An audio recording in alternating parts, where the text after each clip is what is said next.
telesurgery is a real thing. It's not science fiction. It has a ways to go before it's in every single operating theater in the world. But is it a real thing today? It is.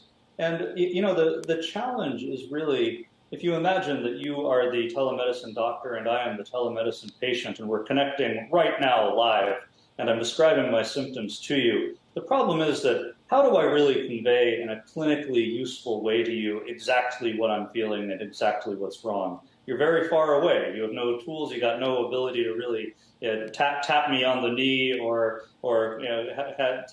take my pulse or anything else. So how do you do that? And we've invested in another company called TytoCare that has a device you can buy right now in Best Buy for a couple $100. And what that device does is it lets you give to yourself or a loved one about 70 to 75% of what a doctor would do to you in a checkup. All of that data streams into the cloud, streams online, can be accessed by your telemedicine provider, who can then use that data to triage you and to deliver a much more clinically informed diagnosis than they could do before. So, that's not science fiction, that's Best Buy today.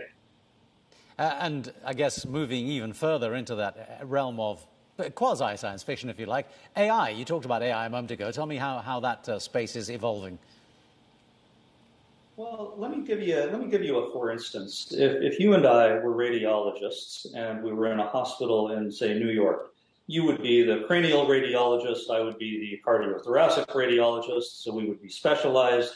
And in a typical day at a typical hospital, we would each spend about 15 minutes a scan. So you'd look at, kind of 4 scans an hour in a typical well-run hospital setting in New York.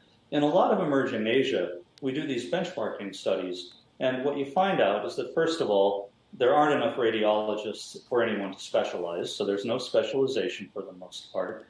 And then secondly, what you find is that the number of scans coming into that one poor radiologist in the hospital it's such a volume that instead of spending 15 minutes a scan on average, you're spending 2 minutes a scan on average. Yeah. Now, you could be the best radiologist of all time, Taimur, of all time, and it wouldn't matter. You'd be doing a terrible job. So there's this very interesting emerging class of AI solutions that can take a radiological scan and identify the parts of that scan that you really ought to focus on first, can triage those scans so that if there's somebody with a particularly immediate acute ailment, that scan gets bumped to the top of the queue rather than something that you look at in the afternoon.